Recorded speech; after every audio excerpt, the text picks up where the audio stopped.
ZYJ 351. Rede Comunicadora Iguaçu. Integrante da Rede Bandeirantes de Rádio. Ouça agora na RCI, programa Entre Livros. Entrevistas com autores, organizadores e especialistas em livros, com foco no conteúdo da obra. Apresentação, Rosimeire Salles. Olá, você que nos acompanha. Estamos aqui com mais um programa Entre Livros, com mais uma obra, mais conhecimento, mais informação, mais esclarecimento. E o autor convidado de hoje é Eduardo Martins Baltazar, médico. Ele é graduado em Medicina com especialização em Cardiologia, com curso nos Estados Unidos também. Programa International... agora você me pegou aqui, hein? É o Scholarship. E ele também é atualmente do Corpo Clínico do Hospital Ministro Costa Cavalcante, em Foz do Iguaçu, associado também ao Hospital Israelita Albert Einstein. Chique, hein? Eduardo Martins, ele também é voluntário da Conscienciologia desde 1994. E o livro dele, o título é Higiene Consciencial, Reconquistando a Homeostase no Micro-Universo Consciencial.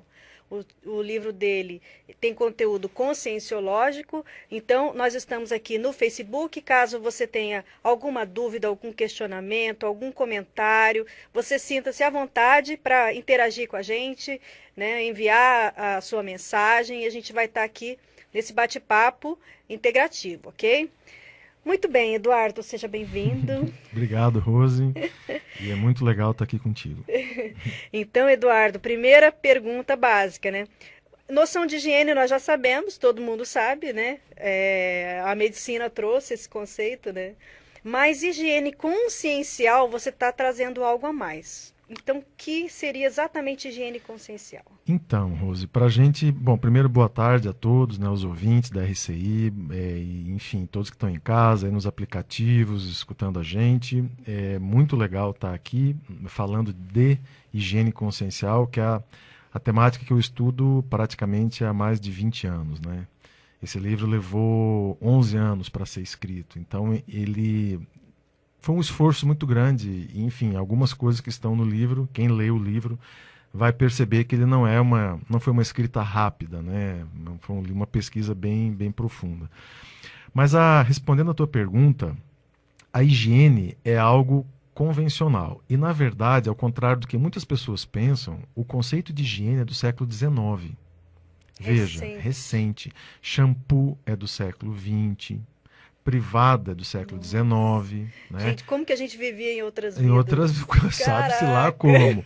Escova de dente é do século XX. Nossa, imagina, né? Então, o sabonete é século XX. Procter & Gamble, que lançou o primeiro sabonete. Né? Mas, assim, os fenícios, eles já usavam massas com outros conceitos, mas não havia essa condição da comercialização, não era algo mundialmente distribuído. Então, a higiene, nós temos as casas de banho na Roma Antiga. É só água, né? Água, exatamente. E, quer dizer, aí nós tivemos a questão do catolicismo, da religião, que proibiu as casas de banho, porque dizia que era pecado, né? Porque as casas de banho foram confundidas com promiscuidade. E aí nós tivemos o período da Idade Média, que foi um período obscuro da higiene física, porque foi muito associado com o pecado. Então a gente fala que dentro da higiene consciencial, os erros, por exemplo, da religião, de uma maneira geral, contribuiu muito para a poluição da consciência na história da humanidade, né? Mas então o que vem a ser a higiene consciencial? É quando você consegue alcançar, instalar em você um estado, digamos assim, de limpeza daquelas emoções mais poluidoras. Por exemplo, você às vezes toma um banho, mas você está com raiva de alguém. Então você está com o corpo limpo e com as suas emoções sujas. Né? Então você está se sentindo culpada porque você cometeu um erro. Você passa desodorante e passa perfume. Você está perfumado fisicamente, mas está poluído emocionalmente, porque você está se sentindo culpada, está se sentindo para baixo. Então, emocionalmente, você não está bem. Então, para entender o conceito de higiene consciencial, você precisa entender, primeiro, um conceito básico de conscienciologia, que você não é o seu corpo físico. E o problema, Rose, é que as pessoas, elas negam, isso é da fisiologia, né? Que a gente chama de parafisiologia. E cada vida que termina é sempre um constrangimento de quem não estudou isso. Porque a pessoa, ela passa a vida inteira achando que ela é o corpo físico, que morrer é uma vida só, aquela bobajada. E aí ela morre, sai do corpo e vê velório, gente chorando, a perda dela, e a tristeza, e o filho que ficou, a mulher que ficou, o marido que ficou, não queria ter ido, e aí aquela melancolia, aquela tristeza, aquela... E aí toma na cabeça, porque aí viu que, poxa vida, poderia ter visto isto antes, né? E aí a pessoa não faz isso. Então, ela não entende do que a gente chama de holossoma, que são o conjunto dos corpos, né? A gente não tem só o corpo físico, a gente tem outros veículos. Ela não entende que a vida ela é multidimensional, então que tem outras consciências, né? Os espíritos, o nome que a pessoa quiser dar. Junto com a gente na dimensão física, né? Ela não entende, nega até a última gota do suor intelectual dela de que existem vidas anteriores, ela não quer saber, né? Então ela vai negando essas coisas todas. Isso impede o entendimento da higiene consciencial. Foi o que a gente chamou aqui no livro dos pilares da higiene consciencial. Para você entender de higiene consciencial, você tem que entender os pilares, são 10. Né? Então, na hora que você quer desenvolver o conceito de higiene consciencial, você vai precisar entender desses elementos. Então, a higiene física, ela é fácil de fazer. Você toma seu banho, você escova seus dentes, né? Faz as eliminações fisiológicas, você fica em dia com a sua fisiologia, a sua higiene física. Mas a higiene consciencial, você vai precisar ir fundo, por exemplo, para você tirar a inveja, para você tirar a raiva, para você tirar a culpa, o orgulho, a mágoa, a vitimização e todos esses estados emocionais que eu estou chamando de agentes inflamatórios do temperamento. Eduardo, sabe que você começou a falar, eu lembrei, eu tive uma experiência essa noite, só para expandir um pouco do que você está falando, porque a gente tem a tendência de pensar só aqui, fisicamente, né? Você se vê lá, então você é o físico. Mas quando a gente sai do corpo, a gente continua pensando do jeito que a gente pensa aqui, né? E essa noite eu tive uma experiência que eu acho que vai retratar bem o que você está falando, que foi assim. Eu estava num lugar tão horrível, que eu pisava em algumas, como se eu pisasse em blocos, assim, e eu afundava, e era uma gosma, era um negócio horrível, assim, sabe? E eu queria sair dali, aí o que que eu fiz? Eu fui tentando sair dali, achei uma área meio assim, parecia um campo, e conforme eu fui saindo, eu fui mudando meu pensamento, e eu pensava assim, não, eu vou pensar positivo, vou pensar em amor, eu vou pensar em fraternidade, eu vou pensar em assistência. E eu comecei a pensar isso fora do corpo. Eu fui pensando isso e aí aquele ambiente foi mudando. Daqui a pouco eu já estava num ambiente melhor e eu continuava pensando, sabe, que eu queria amar as pessoas, que eu queria gostar das pessoas. Eu tentava pensar e emanar sentimentos bons dentro daquela experiência fora do corpo. E eu saí de um ambiente negativo e eu consegui, mudando o meu pensamento, ir para um ambiente mais positivo. Ou seja, essa realidade a gente vê muito quando a gente está fora do corpo, ela é mais palpável, né? Do que aqui, na verdade, né? Porque aqui você não está vendo, você só está vendo o material, o físico, né? Mas a hora que você sai, eu falei, gente, essa experiência foi pro livro do Eduardo. Mas é bem isso mesmo, porque o que acontece? Nós acabamos aceitando os nossos pensamentos e as nossas emoções como verdadeiras e como reais e concretas. Então, o exemplo que eu costumo dar é o seguinte, a pessoa, ela, por exemplo, se sentiu por baixo, né? Naquele dia ela acordou, não estava bem. Aí ela pensa assim, nossa, não tô legal, nossa, não tô bem. Tá, ela pensou isso. Aí daqui a pouco passa alguém e fala, pô, Eduardo, você é sempre assim, né? Faz uma piadinha, uma brincadeirinha assim. Aí ela pega essa informação, junta com o que ela tinha pensado antes e conclui. Tá vendo? Droga mesmo. Tá vendo? Ó, eu sou uma droga, viu? Até as pessoas já percebem isso, tá vendo? E aí ela começa a juntar evidências, já que a gente estava falando das evidências, da música do Chitãozinho da pouco, né? Ela junta as evidências, né? E começa a concluir que ela, de fato, é aquilo. Então, veja, é muito curioso isso, mas é perfeitamente possível de entender. A pessoa ela tem um pensamento e um estado emocional. Então, o que começa a acontecer? Esse estado emocional passa a pautar as decisões dela. Por exemplo, vamos no shopping, fulana? Não vou. Ela poderia sair, interagir com amigos às vezes, e não porque ela esteja cansada, porque trabalhou o dia inteiro, não. Ela não vai porque aquele estado emocional dela não permite a ela interagir com outras pessoas. Então ela está sendo vítima de um estado emocional. E além disso, como ela sente, ela faz o seguinte mecanismo mental. Ela pensa assim, se eu sinto, é real. Se é real, é verdade. Se é verdade, eu sou isso mesmo. Eu sou isso mesmo. Então, o que a gente costuma falar com as pessoas? A gente trabalha com isso em cursos, né? A sua racionalidade é que deve pautar suas decisões. Então, por exemplo, hoje você não acordou bem. Não tem nenhum problema. Quantas pessoas, isso é normal, às vezes um sono, uma situação qualquer ali, que aconteceu multidimensional, uma projeção, qualquer coisa que você foi fazer um assistente, você não acordou bem. Aí no dia seguinte, ok, hoje eu não estou bem, estou com um pouco de dor de cabeça, um pouco assim e tal. Não, beleza. O que der para eu cortar, eu corto, para não fazer e tal, vou diminuir um pouco as minhas atividades, mas acabou, ponto final. O resto é interação. A vida, ela continua. Você não pode tomar decisões, por exemplo, importantes na sua vida, pautando essa decisão num estado emocional que você sabidamente, obviamente, sabe que é desfavorável. Então, esse é um erro crasso, assim, comum, e aí pior, né? É uma bola de neve. Porque, olha só, hoje eu não fui no shopping com as minhas amigas, com os meus amigos, né? Eu não estou legal. Aí acontece outra coisa lá e tal, qualquer coisa no dia seguinte está um pouco pior, associa com mais coisas e ela vai selecionando o negativo, que era o que a gente estava falando da psicologia aqui antes, né? Que é uma distorção cognitiva, a seleção do negativo. Ela só seleciona coisas ruins para ela em função daquela sintonia com aquele estado emocional. Por isso, Rose, que é muito difícil sair de uma mágoa. Porque a pessoa está numa mágoa e ela cria aquele ambiente mental dentro dela e seleciona só coisas ruins. E fica naquela... Então, uma forma que a gente fala muito de explodir isso e acabar com esse mecanismo é assim. Primeiro, você não está bem, está se sentindo meio deprê naquele dia e tal, arraste... Isso aqui eu brinco com os meus pacientes, né? Eu falo, arraste o seu corpo para caminhar. Poxa.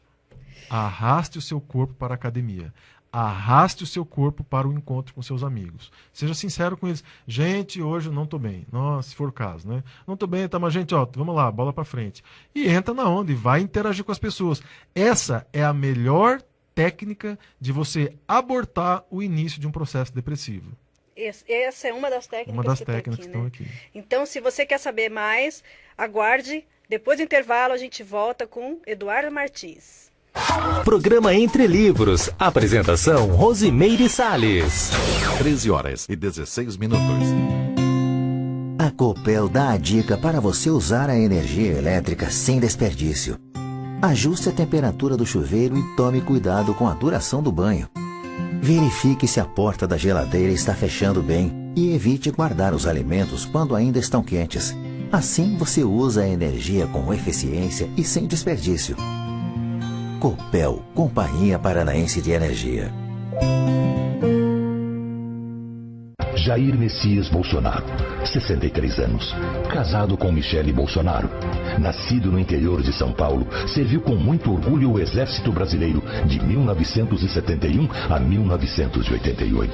Bolsonaro é pai de 5 filhos, 4 homens e seu xodó, a pequena Laura. Te amo. E o beijo aqui, cara. Bolsonaro, 17.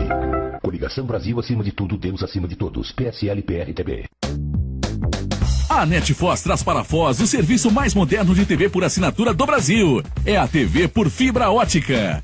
Essa tecnologia proporciona a maior estabilidade e qualidade do mercado. Funciona quando chove e, o melhor, não precisa de antena ou aparelho externo para que o sinal de TV chegue até sua casa. Além disso, não usa seu sinal de internet. A NetFoz é a única operadora que oferece essa inovação na cidade. Aproveite e faça sua assinatura pelo nosso site netfoz.tv.br.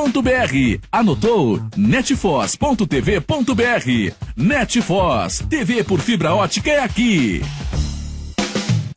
O Mabu Interludium Iguaçu Convention possui estrutura completa para a realização e o sucesso dos seus eventos sociais e corporativos. São 5 salas com capacidade para até 700 pessoas, 100 apartamentos, restaurante e bar. Agende seu evento e fique tranquilo. Nossa equipe foi especialmente treinada para garantir o melhor resultado com o mínimo de preocupação. Entre em contato 3132-2000. Quem é o verdadeiro Bolsonaro? Este falando manso na campanha eleitoral? Falar em tirar a Bolsa Família é um ato de desumanidade. Ou este que pega pesado contra o povo? Eu não admito Bolsa Família, isso é um crime. Este todo paz e amor? Eu não tenho problema com mulheres, Atena. Ou este aqui? Vagabunda, você é uma idiota. Então, eleitor, preste atenção em quem você está votando. Bolsonaro. Quem conhece não vota nele. Coligação O Povo Feliz de Novo. PT, PCdoB, PROS. Voltamos a apresentar Programa Entre Livros. Apresentação Rosimeire Salles. De volta aqui com Higiene Consciencial. Eu esqueci de falar um detalhe para vocês, gente. O Eduardo, ele é aqui da família também da RCI. Ele apresenta Minuto Saúde 3 vezes por dia aqui na rádio, não é isso, Eduardo? Isso aí. A gente trabalha Mas lá você fala de cardiologia, você não fala de higiene consciencial. Não. Lá a gente fala de tudo um pouco da medicina, né? Mas, Rose, uma coisa que a gente tinha conversado aqui, que eu comentei, eram sobre os pilares da higiene consciencial, né? E assim, a importância de você entender porque a higiene consciencial é uma ciência. Primeiro é importante colocar isso para as pessoas, né? Porque ela tem um conteúdo teórico que pode ser aplicado e esse conteúdo teórico aplicado gera uma alteração no ambiente, no caso, no ambiente intraconsciencial. Então, você tem uma ciência aí, você tem um objeto de pesquisa, que é a consciência, e você tem as ferramentas da higiene consciencial para mudar o estado intraconsciencial da pessoa. Só que para você aplicar e se tornar um higienista consciencial, como eu coloco aqui no capítulo, deixa eu só pegar aqui, no capítulo 4, né? Para você se tornar um higienista conscienciológico, um higienista consciencial, você precisa entender dos pilares. O pilar é aquela estrutura, né, física de um prédio e tal, que sem ela, esse prédio não existiria, ele cairia. Então, as estruturas físicas precisam de pilar. As ideias também precisam de pilares. Os pilares nas ideias compõem aquelas ideias primordiais, aquelas ideias principais que sem elas você teria dificuldade de entender uma ciência ou uma área do conhecimento. Então, quais são os pilares aqui da higiene consciencial? São 10, eu vou falar bem rapidinho de cada um deles. O primeiro é a volicionina. Esse nome parece diferente para você que está ouvindo aí de primeira vez, né? Porque a vontade, você sempre pensou na vontade como a vontade, a sede, a fome, né? Vontade de comer algo, a vontade fisiológica, né? Mas nós falamos da vontade para mobilizar suas energias, que é uma vontade aplicada do seu corpo mental nas suas energias, não é no seu corpo físico, né? Então isso chama volicionina. A volicionina, o professor Valdo deu esse nome porque para lembrar e fazer a associação com a gasolina, que é a vontade que move a consciência, né? Sem volicionina não tem nada. Por que a gente colocou a volicionina como primeiro pilar? Porque é essencial. Sem essa vontade, sem a volicionina, você não aplica a higiene consciencial. O segundo pilar é a intencionalidade. E aí, no caso, vem o estudo da intenção. E é muito legal falar disso aqui em público, para você que está ouvindo a gente aí, para você tirar o seu cavalinho da chuva, que você só é bem intencionado sempre. Né? Então, assim, as pessoas se acham o santo, o anjo do pau oco, né?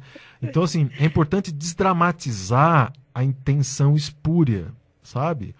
é que todos nós estamos sujeitos à intenção espúria. Enquanto você se achar o santo do pau oco, você nunca vai mudar a sua intenção. A hora que você resolver admitir que você também tem intenções espúrias, igualzinho aqueles políticos de Brasília ali, aqui e ali, de certa maneira, não, falei isso, mas eu queria aquilo, pensei uma coisa, mas na verdade estava pensando outra, que é o processo da manipulação e tudo mais. A hora que você... O jeitinho brasileiro. Só de falar que nós temos a cultura do jeitinho brasileiro, você imagina o que cada um individualmente não faz só com os pensamentos. Exatamente. Entende? Então a gente precisa mapear isso, acabar com essa ingenuidade de achar, ou dessa má intenção, de achar que é super sempre bem intencionado. E aí qual que é a vantagem disso? Né? É realmente uma vantagem consciencial para a pessoa. Ela, a hora que mapeia a má intenção dela, ela pensa, poxa vida, isso aqui não foi legal que eu fiz. Ela está sendo sincera com ela mesma. Eu fui realmente mal intencionado isso nisso. Com ela, não com importa ela, nem o outro. exatamente, consigo, com né? ela. E aí ela limpa um dos principais agentes poluidores, que é o egão. Porque a pessoa ela tem má intenção para defender ela própria, né? Então, normalmente para defender ela própria. Então, a intencionalidade, ela polui as energias, ela polui a volicionina, a vontade, né, da pessoa. Então, você pode ter pessoas que têm muita vontade de fazer o mal. Entende? Ela é mobilizada, mobiliza toda a energia dela, toda a vida dela para uma vingança. Que é muito comum em novela, você vê isso em novela. É. Então a pessoa é vingativa. Então ela acorda cedo, ela planeja, ela vai pegar, ela vai fazer, ela vai falar, ela vai usar o WhatsApp, Isso ela vai pegar o Facebook. Crime é muito comum, né? A pessoa perdeu alguém. Ela sofre mais de querer punir o criminoso do que da perda que teve. Olha, eu quero justiça, que prenda, que seja condenado. Exatamente. Então, isso é muito sério, né? Você vê a sua intenção. E a hora que você entende você, não, ó, isso não é legal, isso realmente está no meu temperamento, está na minha personalidade, que são conceitos diferentes, mas enfim, isso é outro programa. Mas a pessoa manter essa postura proativa de olhar para a sua intenção, não esconder a sua intenção, porque a má intenção ela cria um ciclo vicioso, a pessoa não admite, não enxerga, e aí é só má intenção, é só poluição dos pensamentos a partir dessa intencionalidade distorcida. E aí a gente tem um terceiro pilar, que entrou no livro assim no finalzinho do segundo tempo, aos 48 do segundo tempo, que eu transformei em pilar, porque foi um verbete que eu escrevi na enciclopédia e que gerou muita repercussão, e aí eu vi que realmente era importantíssimo, que é o alto valor íncito, que é a consciência dar valor para ela própria, né? Por isso que é íncito. Né? Então, por exemplo, ela quer fazer uma avaliação do que a gente chama, dentro da conscienciologia, a lista dos traços fracos e dos traços fortes dela. Né? A lista do que ela tem de dificuldade, das suas limitações e das suas forças, das suas habilidades. Né? Então, para fazer uma lista dessa, a pessoa precisa ter incitamente algum tipo de afeto mais saudável por ela própria. Por quê? Porque senão ou ela só vai pegar no pesado, ela só vai enxergar o que ela tem de ruim, ou ela, de maneira defensiva, só vai enxergar o que tem de bom, porque não quer enxergar o que tem de ruim. Por quê? Porque incomoda ela saber que ela tem algo de ruim. E na verdade, quando ela está bem consigo mesmo, ela tira essas defesas, ela tira essas amarras. Não tem problema eu ter determinado tipo de dificuldade, de limitação, defeito. Não tem problema isso. Isso é parte da consciência, isso faz parte. Você querer esconder isso de você é um mecanismo de defesa. Ninguém é perfeito, Ninguém é perfeito. Então, o alto valor íncito, ele faz essa profilaxia, ele ajusta o seu óculos, a sua lente, para poder enxergar de fato quem você é. O quarto pilar é a auto-organização. Uma das coisas que a gente fala muito em consultório, Rose, das pessoas que têm dificuldade de começar a academia, por exemplo, é que elas submetem os exercícios físicos e a academia à vontade. E aqui a gente vai trazer um conceito que parece paradoxal, mas não é. Vocês vão entender o que é que eu quero dizer. As pessoas pensam assim, eu preciso fazer exercício físico, preciso fazer academia, estou muito sedentário, estou paradão, estou engordando, estou isso, meu colesterol está alto, barará. Aí passa na frente de uma academia, nossa, é agora. É agora, chega, vou lá. Aí vai lá, entra, quanto é que é o plano? Um ano é R$1.200. Dá para pagar em 6 vezes? Dá. Pronto, passa no cartão. Vai lá, passou no cartão, 1 ano de academia. Chega em casa, tal, então, hoje eu vou para academia. Foi para academia hoje, vai para academia amanhã, depois da manhã não vai, semana que vem vai 2 dias, daqui a 3 semanas não vai mais nada. Daqui a pouco você quer o dinheiro de volta. Academia paga, tá? 6 meses que não aparece na academia. Então, o que acontece? Qual que é o erro das pessoas nessa hora? É que elas submetem a saúde às, entre aspas, vontades. Então, por exemplo, hoje eu quero comer um chocolate. Estou com uma vontade de comer um chocolate. Hoje eu estou com vontade de sair no cinema. Hoje eu estou com vontade de ir na academia. Não é assim. Não é assim. Você não faz isso com seus dentes. Já pensou? Hoje eu estou com vontade de escovar os dentes. Hoje eu não estou. Não existe isso. Você precisa escovar seus dentes. Hoje eu vou tomar banho ao invés de escovar os dentes. Adianta. Não tem como você substituir isso. Então, o que a gente quer chamar a atenção aqui? É que você precisa pautar o seu comportamento também pela sua organização. Você quer começar uma academia? Você precisa se organizar, colocar na sua agenda, implantar uma rotina de organização. Entende? Esqueça a sua vontade. Se você for seguir a sua vontadezinha, entre aspas, primitiva, aquela dos gânglios basais, como eles definem na neurociência, que é a mais instintual, mais básica, você vai ficar no sofá, vendo Netflix e comendo. Você tá falando de mim? Entende? Então, assim, você quer começar uma rotina de saúde, você precisa entender que você não pode submeter a saúde às suas vontades. Você tem que submeter a sua saúde à sua auto-organização. Perfeito. Acabou. Você vai com vontade ou sem vontade. Por isso que, de novo, a gente fala, arraste o seu corpo. Arraste o seu corpo. Não dê bola para sua vontade. Se você for dar bola para sua vontade, essa vontadezinha primitiva aí, você vai ficar no sofá.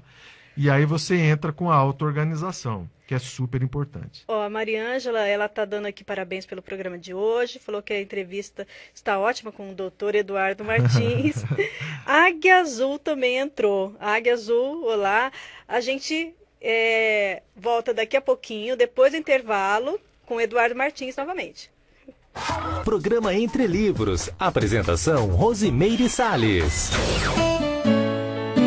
Utilidades domésticas. Casa Vitória. Utensílio para bares, hotéis e restaurantes. Casa Vitória. Uniformes profissionais para seu negócio. Casa Vitória. Fogões, fornos, eletrodomésticos em geral. Casa Vitória. Presentes, decorações, flores e arranjos também na Casa Vitória. A Casa Vitória agora está com estacionamento próprio para clientes. Rua Fagundes Varela, 481 Vila Portes. Fone 3028-9939. Casa Vitória. Quem conhece, confia. Computadores Apple, sinônimo de sofisticação e qualidade. Em Foz, você conta com uma assistência técnica especializada da Hardset para seu iMac, MacBook e Mac Pro. Limpeza, upgrade e atualização de seu Mac. Confie na Hardset. Na República Argentina 3855, ao lado da Fraida. Hardset. Atenção, o Subway apresenta um novo sabor do Baratíssimo. Experimente o delicioso Baratíssimo de frango empanado por apenas R$7. Mas esse preço vale só até amanhã. E depois de amanhã, e depois também. Na verdade, o Baratíssimo de frango empanado você pode comer todos os dias da semana por só R$7. Corra e experimente essa irresistível novidade no Subway. Válido até 4/9/2018 em restaurantes participantes de Distrito Federal, Paraná e Santa Catarina. Preços variam por região. Consulte subway.com.br para restrições. 13h31. Aviso de desligamento programado Copel. A Copel informa que vai realizar serviços de manutenção e melhoria da rede elétrica, por isso haverá interrupção no fornecimento de energia elétrica dia 23 de outubro, terça-feira, das 14 às 17 horas, no município de Santa Terezinha de Itaipu. Esse desligamento programado vai afetar parte da seguinte região: Estrada Velha de Guarapuava. O serviço poderá ser cancelado em caso de mau tempo. Para mais informações, consulte os desligamentos programados através do site www.copel.com ou pelo Copel Mobile. Você sabia que a Rede Azteca é certificada pelo Programa de Qualidade da Petrobras de olho no combustível? E quer mais um bom motivo para abastecer nos postos Azteca? É o Programa Petrobras Premia. Programa de fidelidade onde você acumula pontos toda vez que abastece e consome nas suas lojas. Postos Azteca, revendedor autorizado Petrobras há mais de 40 anos, atendendo você em 6 endereços em Foz do Iguaçu. Abasteça com garantia de qualidade e atendimento diferenciado.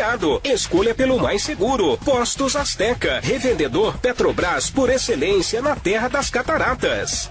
Voltamos a apresentar programa Entre Livros. Apresentação Rosimeire Salles. Registramos aqui Morena Silveira assistindo ao vivo. A dupla. O seu companheiro. Então vamos lá, você estava falando então da necessidade da organização, da auto-organização para... E aí tem um próximo pilar, Rose, que é a inteligência contextual. Esse, olha, assim, eu diria que puxa, se a pessoa pudesse estudar isso, ia cometer tão menos bobagens na vida, porque, por exemplo, a pessoa vai para o trabalho e começa a abrir a vida dela no trabalho, sabe? Ah, sim. Faz uma confusão danada. Chega em casa, começa a falar do trabalho. Não separa as coisas, sabe? Tipo, por exemplo, né? A Morena não sabe quem eu atendo no consultório. Eu não falo pra ela. E às vezes chega as amigas dela e falam, fulano Eduardo, não sei o que, tal. Aí ela, ela me falou. E eu não falo mesmo. Isso foi um aprendizado que eu tive na consciência terapia, que lá a gente tem um critério, quando eu era consciência terapeuta, na formação a gente aprende isso, chama sigilo pensênico. É você fazer sigilo com o que você pensa na hora que você está atuando com as pessoas. Entendeu? Você não ficar falando dos atendimentos para os outros. Então, não tem nada que ver. Isso você aprende até na medicina. Então, a inteligência contextual, ela vai te ajudar a contextualizar a sua vida. Então, por exemplo, a pessoa é estudante. Cara, tu não vai ter grana. Esquece. Aceita. Tu não, entendeu? Não queira ser rico estudando. O seu foco é estudar, não é trabalhar agora. Você precisa se formar, né? Me formei. Tá, vou para o mercado de trabalho. Calma, você tem 6 meses de formado. Então as pessoas, elas, sabe, trocam as bolas nesse aspecto e fazem uma confusão de contexto de vida. Por exemplo, divórcio. A pessoa está no divórcio. Meu amigo, é um período inflamado. É inflamado. Divórcio é inflamado. Calma. Não toma decisão precipitada. Tarará, tarará, tarará. Entende? Outro contexto, dupla evolutiva.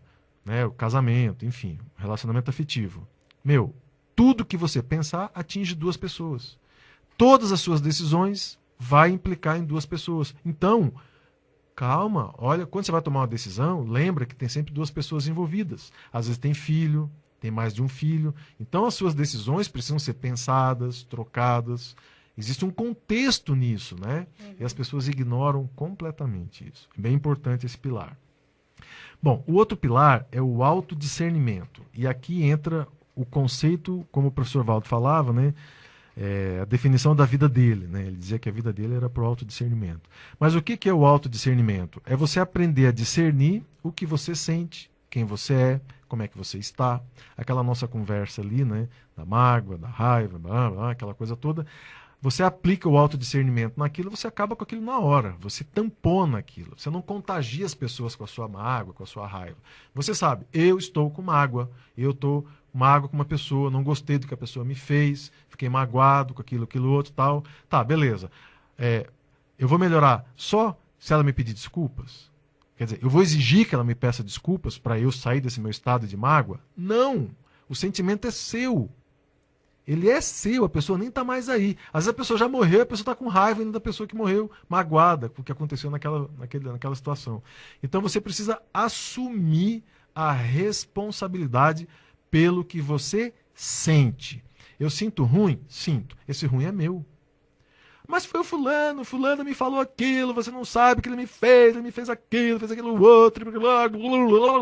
E ela começa a justificar aquele estado emocional dela, como culpa, colocando a culpa numa outra pessoa. Então, o que a gente diz? Né? Um princípio básico de higiene consciencial. É até uma técnica da responsabilidade do seu estado emocional, do seu estado afetivo. Você está com raiva? Adivinha de quem é essa raiva? É sua. O sentimento seu tem um patrocínio. By yourself. Patrocínio é seu. Você que criou essa raiva. Se você assumir essa raiva para você, esse é o primeiro passo para você tirar a raiva. Se você diz que essa raiva você tem porque fulano te falou alguma coisa, que a culpa é dele, você jamais vai tirar essa raiva. Porque você não assume a responsabilidade pelo próprio sentimento. Você vai exigir que a pessoa te peça desculpa. E essa é uma distorção fatal. Porque é assim que os irmãos ficam sem se falar uma vida inteira. Uma vida inteira. O fulano é um palavrão. Chama o cara de palavrão, porque ele fez aquilo com meu pai. Jamais eu vou perdoar o que ele fez. Ele é um panaca, ele é isso, é aquilo outro tal. E eu sinto raiva dele porque ele fez isso. Então, assim, não consegue perdoar mais ninguém. E esse é um mecanismo simples. Olha, eu tenho um sentimento que eu tô com raiva. Quem me fez sentir isso foi fulano. Fulano é um F daquele lá, fala um palavrão, e agora eu vou ter raiva dele pro resto da vida, porque é ele que me faz sentir isso. Não é. O sentimento é seu. Cria vergonha. Assuma que você sente raiva e assuma que você pode tirar essa raiva. Assuma que você pode perdoar essa pessoa. Por mais que ela tenha feito qualquer coisa, você pode mudar o grau. Antes você confiava 100% nessa pessoa, agora você confia 70%. Tudo bem, uma questão de confiabilidade, mas não de raiva, de mágoa e de ficar alimentando esse ódio na família, né? Então, o autodiscernimento, ele ajuda você a destrinchar essas condições. E a saber escolher A saber também, escolher, né? Exatamente. Bom, muito bem. O nosso sétimo pilar é o... agora eu me perdi. Espera aí. 1, 2, 3, 4, 5, 6, o sétimo mesmo. O sétimo é a autolucidez consciencial. Então, a lucidez, como uma analogia para você que está em casa entender sobre lucidez, imagina você acender uma lâmpada na sua cabeça, iluminar a sua cabeça e você começar a ter mais clareza do que você sente, do que você percebe, dos seus pensamentos. Então, a lucidez, ela vem assim, um pouco antes até do discernimento, porque a lucidez, ela permite que você, é como se fosse um computador de bordo, que apita, não estou bem, não sei o que é, não apliquei autodiscernimento nenhum, não me estudei, não sei o que é direito, mas eu não estou bem. Ou, entrei num ambiente e esse ambiente não está legal. Lucidez, você está lúcido que aquele ambiente não está legal. Agora, o que você vai fazer, não sei. O que você vai fazer, eu não sei. Mas anterior à sua ação, se você vai mobilizar suas energias, se você vai fazer o movimento de perceber se aquilo tem relação com uma projeção que você teve essa noite, igual você fez aqui, olha só, vou pegar o teu exemplo, tá? Você estava lúcido na projeção e lúcido aqui, juntou as pontas. Então isso é lucidez. Aí você vai aplicar o seu autodiscernimento. O que tem a ver o pisar naquele troço comigo mesmo, né? Tem alguma relação? Eu estava pisando meio em falso, de repente eu pisei tudo certo, limpou. Isso é um movimento do autodiscernimento. Você vai destrinchar melhor. O autodiscernimento, ele só se permite ser utilizado no ambiente de lucidez. Como é que você vai aplicar autodiscernimento sem lucidez? Sim. Não tem essa possibilidade. Você já está contaminado, né? Você já está tudo contaminado. Então, o oitavo pilar é o megafoco permanente. E aqui, ouvinte, você que está ouvindo a gente, lembra uma coisa. A pessoa, quando ela está desfocada na vida, facilmente ela adoece. Isso a gente vê muito com a aposentadoria. A pessoa está trabalhando, tem amigos no trabalho, ela tem projetos para fazer, o chefe cobra isso e aquilo, ela vai para o trabalho, encontra com os amigos, enfim, ela tem uma rotina, é o mundo dela, o mundo profissional. Esse mundo profissional, Rose, ele abarca o universo da pessoa de uma maneira tão grande que a pessoa nem tem noção. Ela só vai ter noção quando ela larga o trabalho na aposentadoria. É semelhante ao filho quando ele sai de casa, o vazio, o ninho vazio. É um filho que sai. A pessoa sente o ninho vazio. Tá? Então, o trabalho pode funcionar como megafoco. Por quê? Porque ele faz a terapêutica. Entende? Então, por exemplo, eu perguntei aqui para você no início do nosso programa. Eu falei, ei, Rose, como é que tá indo o programa? Você falou assim, nossa, Edu, eu amei isso aqui.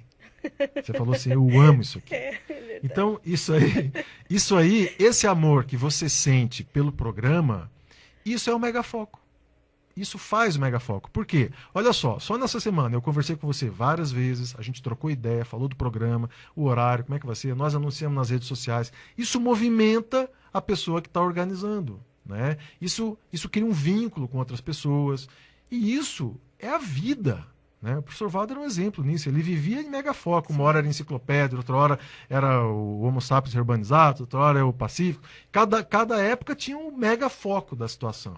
Então, isso é terapêutico. Eu lembro que uma vez, uma consciex, consciex é a consciência extrafísica, né? O espírito. Num curso de campo, eu fui perguntar para a pessoa e a consciex falou para mim, olha, o megafoco é a terapêutica. E eu fiquei pensando naquilo, megafoco é terapêutica. Na época ainda eu estava escrevendo higiene consciencial. E ali eu entendi que é um grande pilar o megafoco. Porque a pessoa sem foco adoece. Fica sem sentido, né? Sem sentido. É como se não tivesse um rumo, Exatamente. E isso acontece, por exemplo, com as pessoas que aposentam. Se vocês forem ver a quantidade de pessoas que se tornam obesas, diabéticas, hipertensas após a aposentadoria em depressão, porque eu tenho pacientes que vão dormir às 3 da manhã e acordam 1 da tarde. Nossa. Entende? E por mais que eu fale sobre isso, às vezes é difícil de entender. Mas explica muito bem a questão do megafoco. Aí vem aqui um outro pilar, que é um pouco mais sutil, mas eu vou explicar para vocês poderem entender. É a linearidade da autopensionização. É um termo conscienciológico, mas eu vou explicar em outras palavras. Você, ouvinte, já ouviu falar de um conceito da matemática e da física, do vetor? Vetor. O vetor é um conceito até da engenharia elétrica, né? A energia elétrica ela funciona com vetor. Então, são dois polos, positivo e negativo. A ponta do vetor está no positivo, a ponta a traseira, digamos assim, atrás do vetor é o polo negativo. Então, a sua cabeça é como se fosse um conjunto de vetores. Por quê? Você pensa muito para todos os lados, né? Você pensa uma hora isso, outra hora aquilo outro, tal. O saldo disso faz o somatório desses vetores, tá? Então a pergunta que eu faço para você é o seguinte: os seus pensamentos, eles são lineares ou eles são saltuários? Você pensa mais ou menos em direção a algo, ou você uma hora pensa uma coisa, outra hora pensa outra? Eu brinco que é o vulco-vulco mental. O cara vai para um lugar, volta, não sei, quer ir.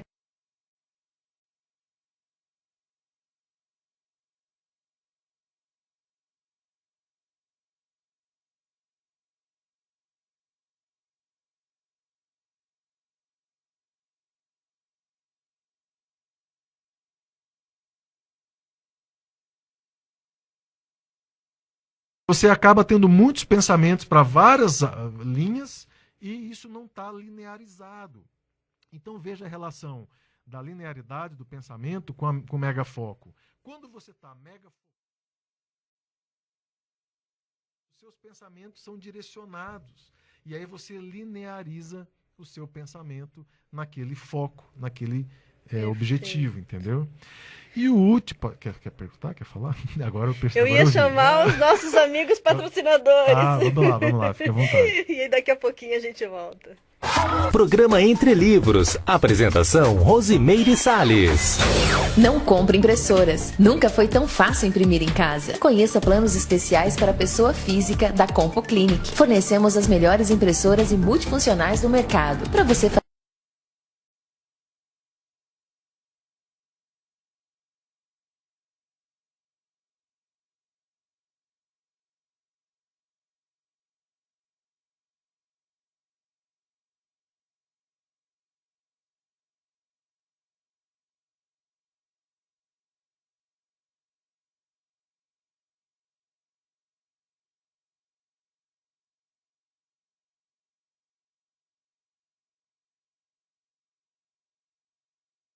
processos informatizados, acessibilidade e localização privilegiada no centro de Foz do Iguaçu. Ligue 3028-1282 ou pelo WhatsApp 45 99948 0137. Bioetos, especializados em você. Utilidades domésticas. Casa Vitória. Utensílio para bares, hotéis e restaurantes. Casa Vitória. Uniformes profissionais para seu negócio. Casa Vitória. Fogões, fornos, eletrodomésticos.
Entre Livros. Apresentação Rosimeire Salles.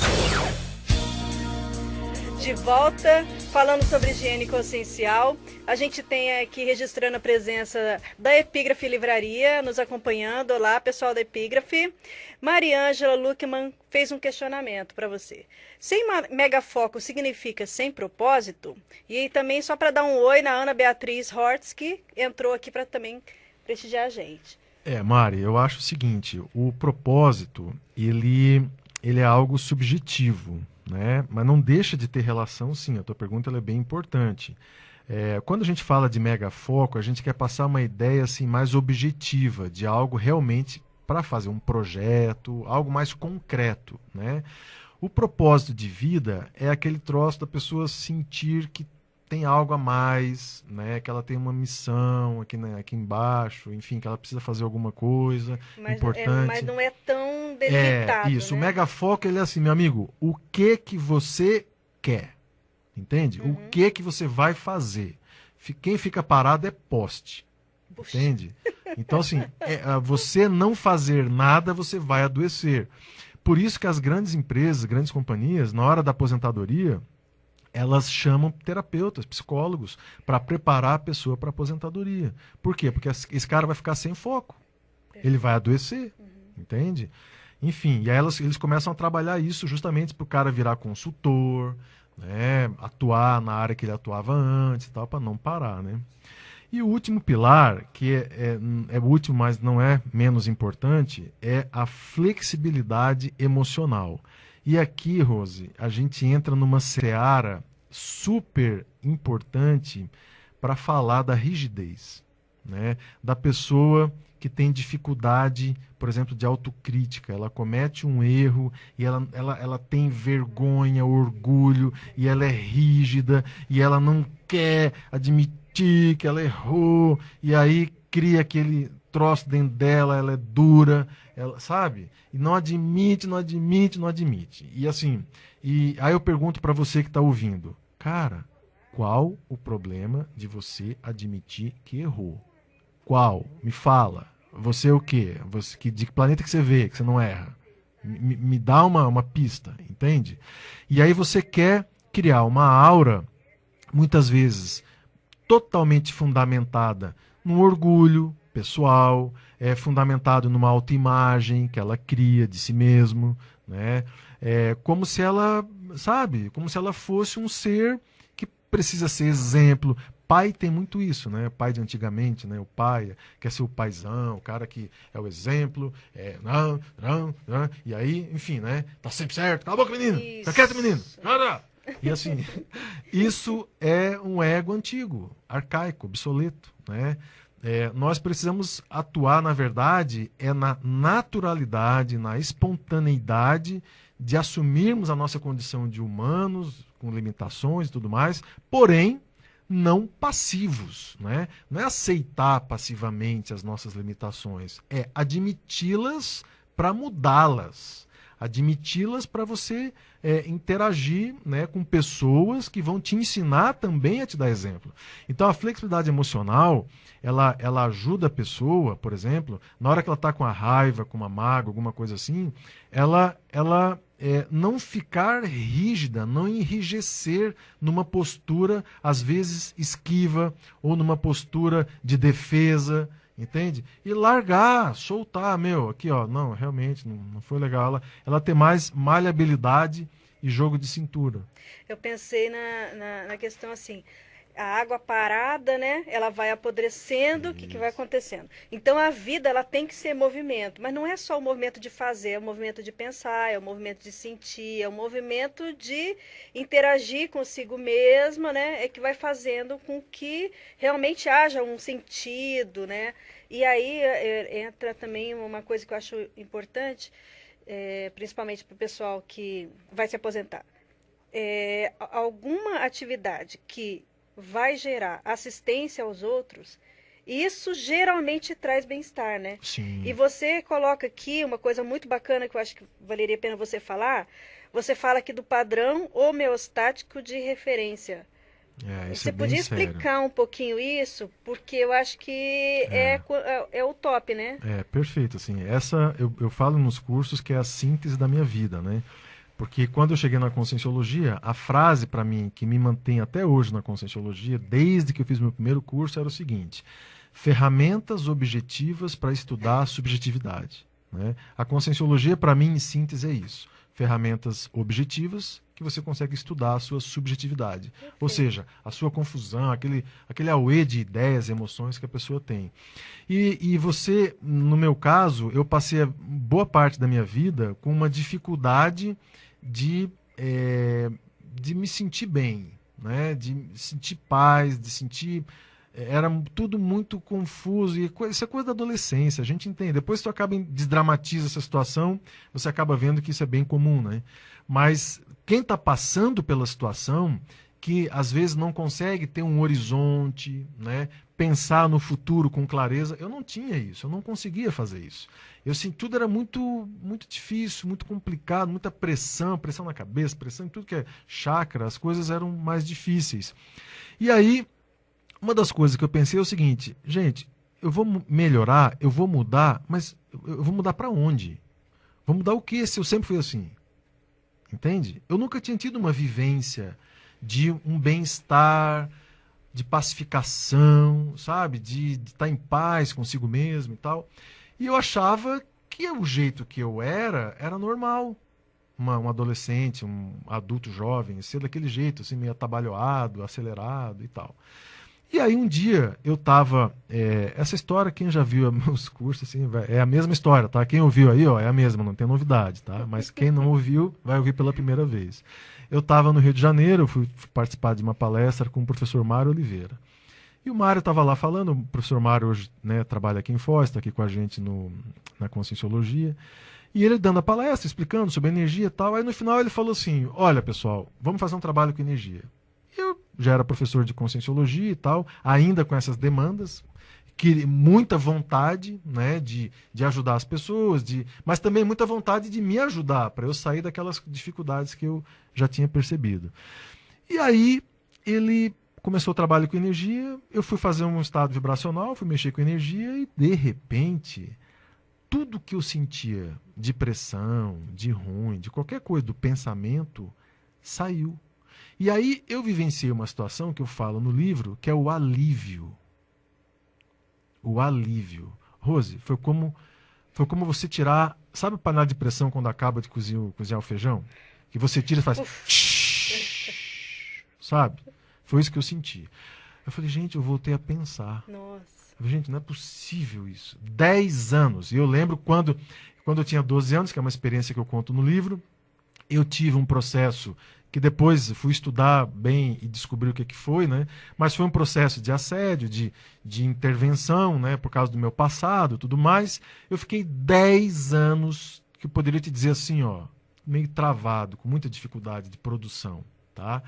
E a hora que eu senti aquilo de novo, o bem-estar de novo, eu pensei, cara, isso é o bem-estar. É isso que eu preciso perseguir, entende? Na minha vida. E aí começou toda a minha roda, digamos assim, evolutiva, rodar nesse sentido. Que era o quê? Agora eu quero ficar sempre assim. Então, quando eu voltava para um padrão mais difícil, mais ruim durante o dia, às vezes eram meses, depois foram vários períodos, tudo igual antes. Mas pelo menos eu tinha um norte. Entende? Eu sabia onde eu queria chegar. Isso eu chamo de padrão homeostático de referência. E aí o que aconteceu? Isso eu falo para você, ouvinte. Você quer alcançar mais homeostase? Ajude os outros.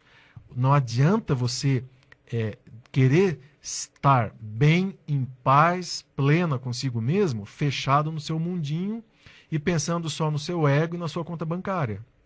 Isso não vai te ajudar a te desassediar. O que vai te ajudar a te desassediar é a hora que você colocar o seu mega foco num projeto interassistencial, num projeto que você vai ajudar as pessoas.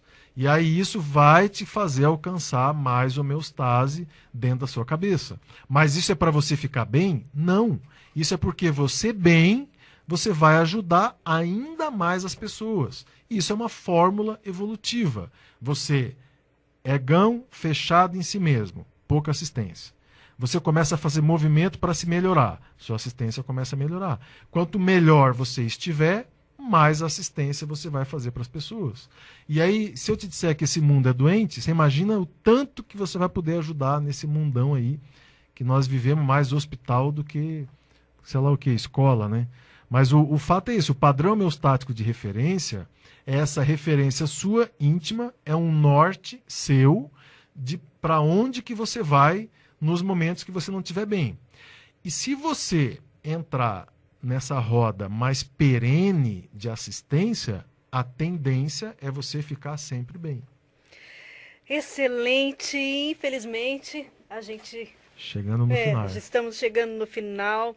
Foi muito gostoso bater esse papo com você. Eu queria ver se você tem uma mensagem final aí para deixar para o pessoal que está acompanhando a gente nesse último minutinho. Olha, pessoal, o que eu acho é assim, a gente precisa entender mecanismos da nossa cabeça. Enquanto você ficar vítima da sua própria cabeça e dos seus estados emocionais, a gente só vai ficar paralisado.